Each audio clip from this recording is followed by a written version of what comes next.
Hoy quería hablar acerca de lo que es la hipertensión arterial. ¿Sí? Mucha gente me pide hablar de presión alta. ¿Sí? La hipertensión arterial es la presión alta. La hipertensión arterial por sí sola es un factor de riesgo cardiovascular, uno de los más frecuentes, más importantes a nivel mundial. Afecta a uno de cada 3 personas adultas. La presión es la fuerza que ejerce la sangre sobre las paredes de las arterias. ¿Sí? Es una enfermedad que generalmente no da síntomas al principio, ¿sí? Y si no se diagnostica por control de presión, a la larga va dando grandes complicaciones, ¿sí? Como por ejemplo un infarto cardíaco, una ACV, problemas renales que llevan a la necesidad de diálisis en un futuro por el daño del. En general, las causas, antes de las causas quiero decir el valor. A ver, las guías de hipertensión arterial hablan de distintos valores, pero se considera que la presión está aumentada a partir de 140-90 para arriba. ¿Sí? Obviamente que depende del valor, van a dividirse en hipertensión o presión arterial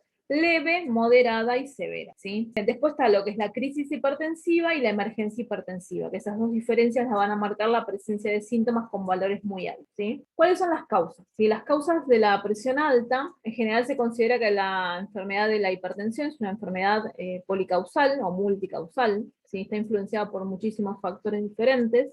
Uno de los factores sobre los cuales no podemos actuar es la herencia genética, ¿sí? Padres o hermanos hipertensos. Otro de los factores es la edad. O sea, a medida que pasa el tiempo, los años, ¿sí? Aumenta el riesgo de hipertensión por la rigidez de las arterias. Después hay factores sobre los cuales sí se puede intervenir, que son los modificables, que es por ejemplo la obesidad y el sobrepeso, es el consumo excesivo de sal, ¿sí? El consumo excesivo de alcohol, el consumo de tabaco, cigarrillos y algunos medicamentos como corticoides, congestivos nasales, analgésicos y el sedentarismo. ¿Sí? Son algunos de los factores sobre los cuales sí se pueden intervenir desde afuera, ¿sí? Para poder modificarlos y disminuir los riesgos de la presión. ¿Cómo hacemos el diagnóstico? Bueno, el diagnóstico lo vamos a hacer a través de la medición de la presión arterial a través de un tensiómetro, ¿sí? En condiciones adecuadas, con manguitos adecuados para el brazo de la persona que tengo enfrente, y como es una enfermedad silenciosa hasta cierto punto, es muy importante las consultas del paciente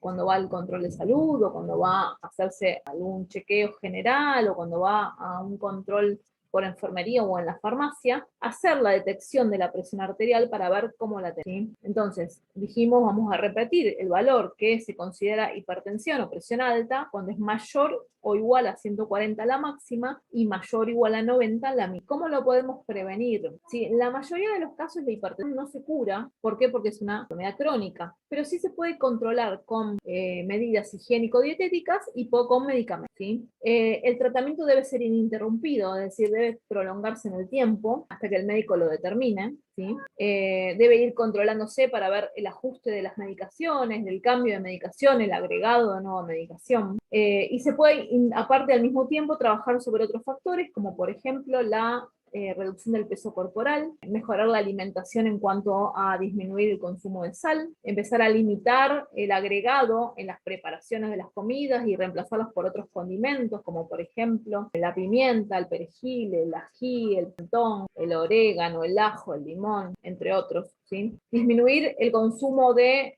embutidos, fiambres, alimentos en conservas, enlatados, que tienen mucha sal para conservación, reducir el consumo de bebidas alcohólicas al máximo posible, estimular la realización de actividad física, ¿sí? Adecuada a la hipertensión. Hay ciertas actividades físicas que están contraindicadas en la hipertensión, pero la mayoría no. Aumentar el consumo de frutas y verduras frescas y abandonar el uso del hábito de cigarrillo. Y es muy importante que ante síntomas graves, ¿sí? Como dolor muy intenso que no se dé con nada de cabeza, dificultad para hablar o de movilizar alguna parte del miembro superior o inferior, mareos o vértigos que no se pueden mejorar, visión borrosa repentina, dolor en el pecho, sensación de falta de aire, ir de urgencia a una guardia o llamar a una ambulancia. ¿Sí? Bueno, todas estas medidas son muy importantes para mejorar nuestra presión arterial, para diagnosticarla a tiempo, para tratarla y evitar complicaciones prevenibles. ¿Sí? Así que bueno, espero que este video sea de utilidad para ustedes, traten de compartirlo para que se difunda y llegue a más gente, y cualquier consulta me la hacen a final del video.